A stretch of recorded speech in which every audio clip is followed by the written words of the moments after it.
No niin, rakkaat katsojat, kuten kuvasta näkyy, on kaunis kesäyö, ei haittaa meitä koulutyö. Ei todellakaan, nimittäin meikäpoika on tullut juuri elokuvista ulos. Tää oli ensi-ilta elokuva ja kävelin just tuosta iltanäytöksestä pihalle. Jos mietitte, että minkä takia kello on näin paljon, istuskelen tässä kuvan kauniina mikä Tampellaan rannassa tässä. Tässä on tämmönen kiva kesäterassi sitten. Joo, tää baari meni kyllä kiinni tässä, tai tämmönen pop-up-baari vai mikä tää ne on. Mutta ajattelin, että tässähän on hyvä paikka ottaa parit kokishörpyt ja vähän keskustella tästä uudesta elokuvasta, jonka nyt näin. Eli Christopher Nolanin The Odyssey. Eli ehkäpä kesän isoin ensi-ilta sitten kyllä. Ja varmasti monelle kenties se odotetuin, joo. Elikkä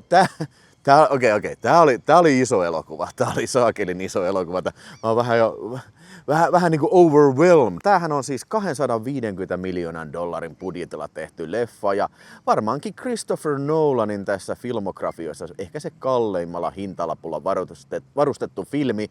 Ja tämähän on siinä mielessä kummallinen elokuva, että tää on kuvattu kokonaan, siis ihan kokonaan 70-milliselle filmille, mikä on siis ensimmäinen maailmassa laatua, että 70-millisiä filmikohtauksia on esimerkiksi Nolanin elokuvissa nähty Oppenheimerissa ja Dark Knightissa nämä tämmöiset isot action-kohtaukset ja toki monessa muussakin elokuvassa, mutta tää oli tosiaan ensimmäinen elokuva, joka on saakeli kokonaan kuvattu näillä monsterikameroilla, eli 70-millinen filmi, niin se tarkoittaa sitä, että se kuva on niin kuin puolet isompi kuin 70-millinen IMAX siis vieläpä siihen, että IMAX on valmiiksi jo niin kuin iso filmiformaatti, mutta tää on vielä niin kuin isoin. Tää on niin kuin isoin freaking movie, mitä koskaan on kuvattu sitten, näin niin kuin ainakin teknisillä mittapuulla sitten varustettuna. Joo.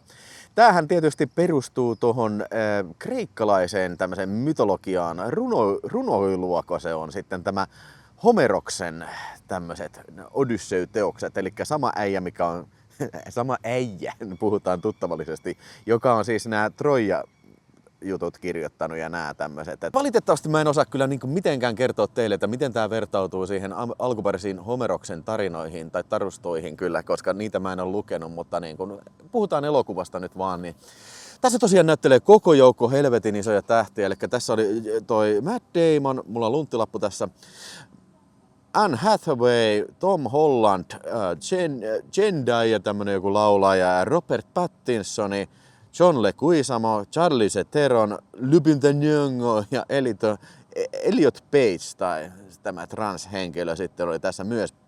Ja no, mä en tiedä kuinka hyvin te tunnette tämän taruston, mutta niin en mä nyt tässä ensi-iltavideossa aio mitään kamalasti alkaa spoilaamaan siitä sitten.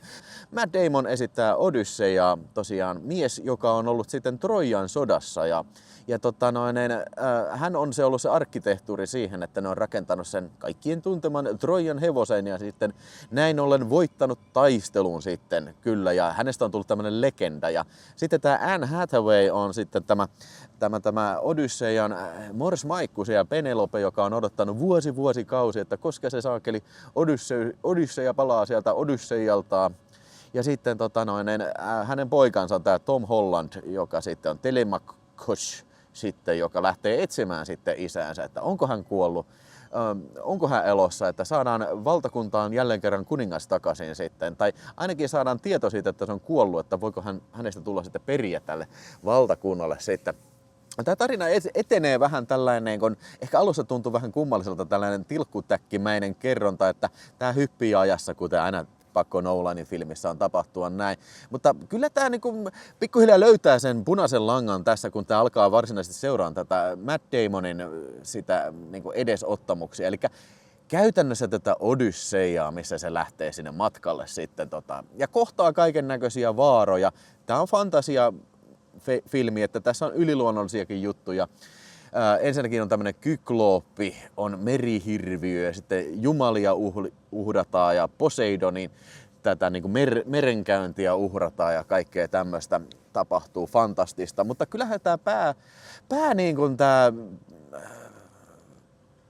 niin kuin motiivi tässä kaikessa on tämmöiset inhimilliset tunteet, niin kuin esimerkiksi niin kuin kotiin palaamisen kaipuu ja sitten myös niin kuin tämä Odysseian katumus siitä, että hän on niin kuin rikkonut jumalia vastaan, niin kuin periaatteessa omaa koodiaan vastaan siinä sitten niin kuin eräässä ratkaisevalla hetkellä ja vähän niin kuin omilla toimillaan niin kuin saattanut sitten niin kuin nämä uskolliset miehensä ja tuhannet muukin äijät sitten niin kuin vaaraa ja kuoleman kitoihin siinä sitten.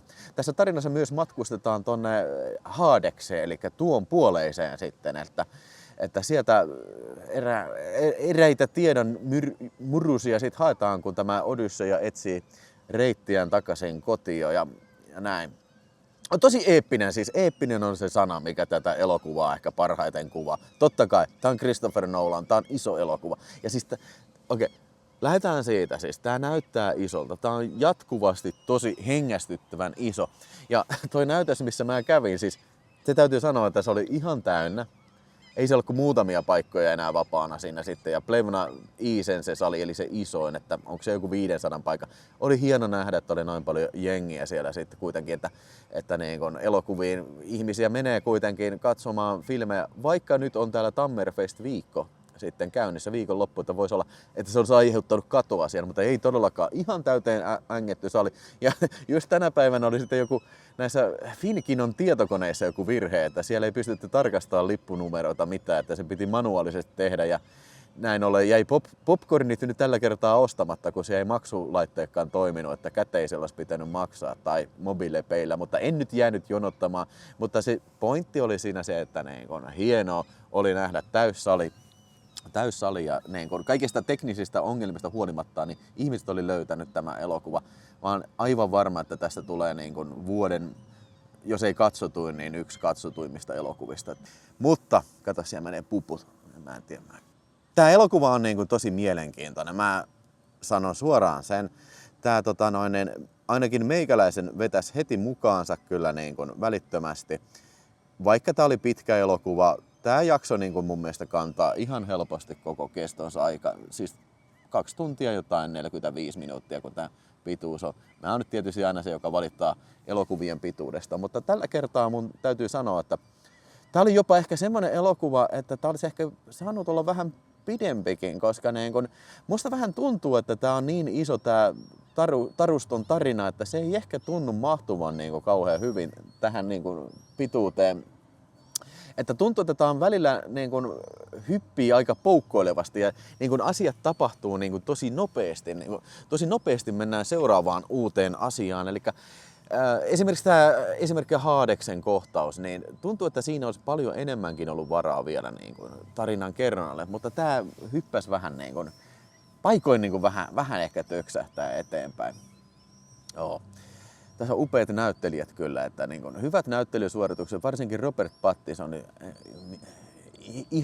ihanan mulkkuäijä kyllä tässä. Ja mä en yleensä tykkää Matt Damonista kamalasti, mutta niin kuin mulla ei ole yhtään mitään ongelmaa Matt Damonin suhteen. Niin kuin, mä vähän olin skeptinen, että jaksaako Matt Damon mulle niin kuin kantaa koko elokuvaa, mutta niin kuin, hyvin se veti kyllä saakeli. Se mies, joka on niin kuin, oikeasti riutunut perhana. Riutunut tässä reissulla niin sanotusti, että ja mies, joka on niin kuin, tiedätkö, katkeroitunut elämään, voisiko niin sanoa sitten. Joo, kyllä. John Leguizamo, tämmönen puolisokea äijä, joka on uskollinen tämän Odysseian niin kuin, kaveri, palvelija, äijä siinä. Erittäin tärkeä hahmo. Mulle tuli aina John Leguizamista mieleen Benny Blanco from the Bronx, mutta niin kuin, tässä ei ole mitään tämmöistä, niin kuin, no ehkä vähän aksentti, niin kuin, tiedätkö, semmoinen vähän brooklynilainen aksentti, että sopiko se siihen sitten, mutta kuitenkin mun mielestä hän sopii tähän rooliin kyllä todella hyvin. Ja okei, Charlize Theron. Tämäkin varmaan on semmoinen kummallinen juttu, mikä siinä tarustossa varmaan avautuu paljon paremmin, että se on niin kuin joku tämmöinen muija, joka hoitelee sitä, hoitelee tätä meidän sankaria sitten niin kuin vuosikaudet. Niin kuin. Siis tää on niin kuin, todellakin tää on eeppinen elokuva. Tää niin kuin sijoittuu vuosikausien varaan ja voisi niin kuin kuvitella, että niin kuin se ei toimisi tässä niin kuin se ajankulu tämmöisessä elokuvassa, mutta en mä oikein sano. Siis mä sain käsityksen siitä, että okei, aikaa on mennyt paljon tässä, mikä on aina hyvin, siis vaikea asia niin kuin dramaturgisesti kertoa, mutta niin kuin tässä yleensä niin kuin se olisi ollut helppo ratkaisu tehdä niin kuin sitä, 5 vuotta sitten. 5 vuotta myöhemmin sitten semmoisia tekstiplansseja, mutta ei tää tarvinnut mitään. Että tää sisäistää mun mielestä ne oleelliset niin pointit siinä, että tää on niin pitkä matka, tää on koko elämän kestävä matka ja se jatkuu ja jatkuu. Niin. Se oli hyvin niin saatu toimimaan tässä mun mielestä. Tunnelma, kaikki kuvaus, nämä kaikki niin isot laajat kuvat, niin siis voi samperi, että oli hienon näköistä. Siis. Tää on niin silmäkarkki ja tässä oli niin se yksi kohtaus kanssa, kun menee sitten noidan vajaan niin siellä hienolta rannalta. Sitten se, ja sitten tuli vähän tämmöistä, niin se noita niin muuttaa eräät hahmot niin eläimiksi sitten. En spoilaa, että miksikään, mutta niin tuli vähän jopa tämmöistä body horror meininkiä siihen, kyllä. Hieno kohtaus, hyvä tunnelma kyllä ja se mikä pitää nyt tässä miinusta sanoa tästä elokuvasta, että vaikka tää oli hyvin kuvattu, hyvä tunnelma tällä, niin se mikä vähän latistaa meikäläiselle tätä, niin on se, että vittu kun nämä musiikit on siis näin niinku mielikuvituksettomat. Eli tähän on sama äijä tehnyt musiikin, se Marcus Göransson tai joku semmonen. Sama äijä, mikä on tehnyt esimerkiksi Mandalorinin tunnusbiisin, niin vois kuvitella, että se osaa tehdä niin siis hienoja sävelmiä, eeppisiä sävelmiä, mutta jostain syystä niin kun, mä en tajua, että mikä siinä on, että nykyään tämmöisillä epokki-elokuvan tekijöillä on pakko tehdä niin tämmöistä Hans Zimmeritä, en mä halua sanoa piarupyrinä, mutta se on se termi, mitä yleensä käytetään. Sillä on aikansa ja paikkaansa, mutta se on vähän tympäsevää. Näin pitkässä elokuvassa, näin niin kuin muuten niin kuin eeppisessä elokuvasta tulee semmoista, niin miksei voi tulla vaikka tai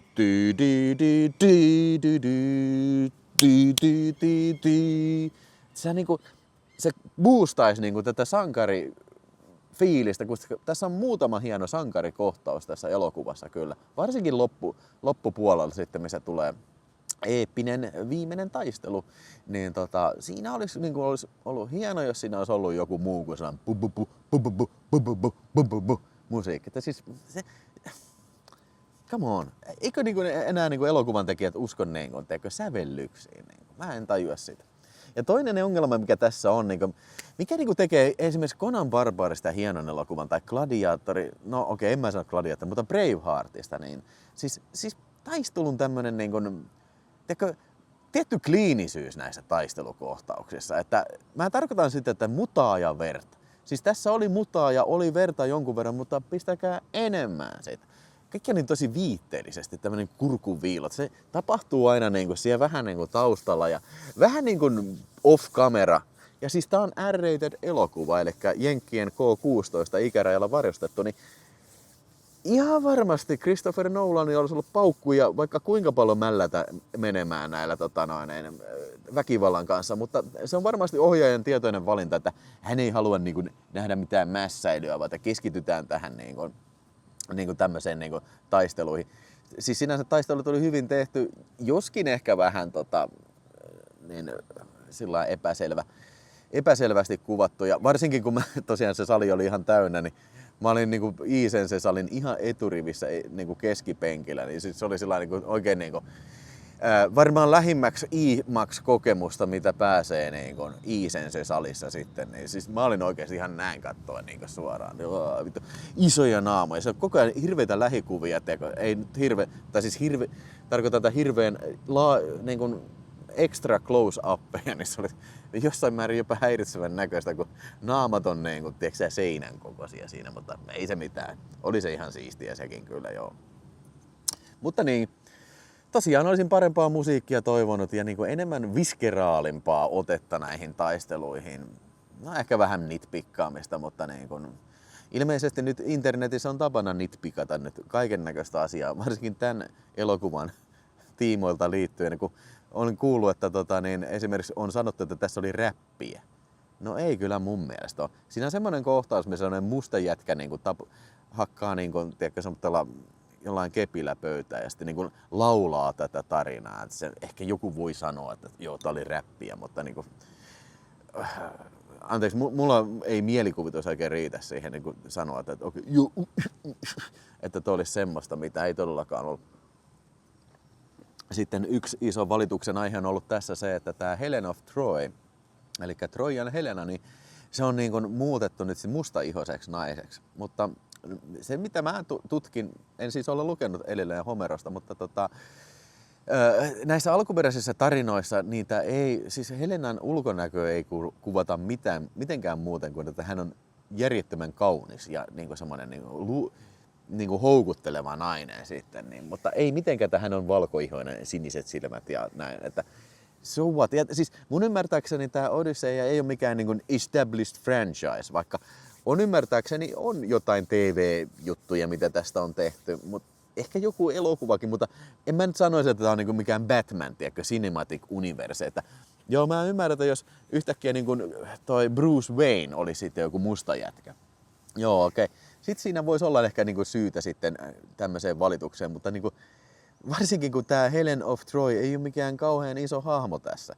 Että niin kuin, siitä on nyt jaksettu valittaa, ainakin mun feedissä näkyy jotain näitä YouTube-videon tekijöitä, niin näkyy kymmeniä videoita aina. Joo, woke garbage, mutta en mä tästä nyt saa woke garbagea mitenkään, edes senkään takia, että tämä Elliot Page, joka näytteli sitä Sinon nimistä ukkelia, sillä on ihan tärkeä rooli, mutta ei järin iso rooli sekään, niin että hänhän on siis transmies sitten, eli oliko se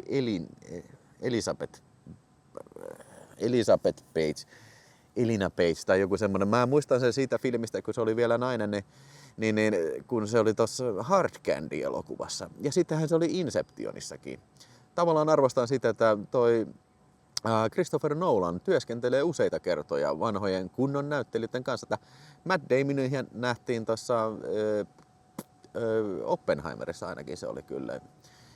Mä en nyt olekaan mikään Christopher Nolan fanipoika ja se täytyy sanoa, että niin kun mun videohyllystäkään ei löydy kuin mitä? Batman Begins ja Dark Knight. Että mulla ei mitään Christopher Nolanin elokuvia edes. No ei oo, ei, niin. Että ei voi sanoa, että mä oon mikään fanipoika, mutta niin siis tarkoitan sitä, että arvostan sitä, että kuitenkin teknisesti erittäin pätevä elokuvan tekijä, mutta mun mielestä Christopher Nolan ei ole tehnyt koskaan niin kuin mestariteosta vielä. Siis semmonen leffa, mitä mä hehkuttaisin. Mä voisin jopa sanoa niin lähelle, että tai mä voisin jopa niin sanoa, että tää saattaa olla lähimpänä sitä Christopher Nolan mestariteosta. Mutta onko tämä sitä, niin. Kyllä, tämä oli viihdyttävä. Tosi, ainakin mut imi mukaansa. Tää oli pitkä elokuva, mutta silti tää ei tylsistyttänyt mua. Tää oli äärimmäisen upeasti tehty elokuva. Tässä oli paljon kaikkea, mistä voisi keskustella enemmänkin spoilereiden kanssa, mutta en nyt siihen mene. Tässä oli myös niin kuin, siis iso niin kuin, tiedätkö, kunnianhimoinen projekti ja mun mielestä se on aika hyvin onnistuttu taltioimaan tämmönen projekti kyllä tähän. Tietty ehkä paatollisuus tätä vaivaa, eli tää on hirveän niin kuin tämmönen, hyvin Christopher Nolan-mainen elokuva, että niin kuin, ei juuri ole mitään huumoria eikä niin sanottua kevennystä siinä. Se olisi erilainen filmi, jos tässä olisi. Mutta jos ymmärrätte, mitä mä tarkoitan paatoksellisuudesta, kaikki on suurta ja kaikki on tosi vakavaa. Tämä siinä mielessä voi olla vähän raskassoutunen elokuva. Jos olette menossa siis katsoa, niin odottakaa ehkä semmoista sitten. Niin raskassoutunen, mutta kuitenkin tämmöinen niin kuin fantasia-seikkailuelokuva, mikä on mun mielestä enemmän suunniteltu aikuisille kun sitten taas tällä niin kuin ihan pienille vesselille. Ja aika helvetin hyvä, että näin päin. Eikä sitten, että olisi lähdetty tekemään jotain, että siellä olisi joku niin kuin, tiedätkö, puhuva hiiri siinä mukana tai jotain tämmöistä. Ja sitten joku kompuroisi siellä taustalla. Joku tekisi tällä ja niin kuin, olisi typerää musiikkia, niin kuin semmoista humoristisia, komisia sidekickejä ja semmoista humoristista musiikkia. Niin semmonen elokuva tämä ei ole kyllä, että mä otan paatoksellisuuden paljon mieluummin kuin sitten tämmösen niin kuin helvetinmoisen lapsille tehdyn komediatykittelyn. Joo.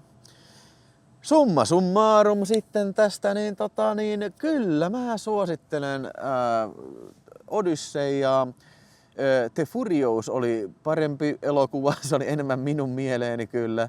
Makuasioita, mutta ehdottomasti niin kun, tää on kesän parhaimpia filmejä kyllä, mitä olen nähnyt ja kannattaa se mennä katsomaan kyllä. Jos ei hirvitä nämä pituudet ja tämmönen niin kun paatoksellisuus, niin ehdottomasti kannattaa mennä katsomaan.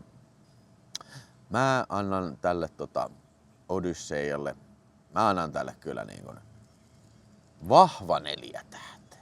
Ja se on jo paljon sanottu meikäläiseltä, niin kun, joka ei ole Christopher Nolan fanboy sitten. Vahva 4 tähteä.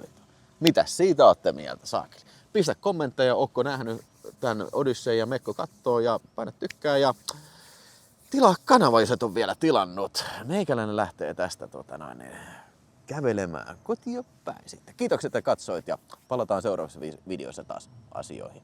Moro!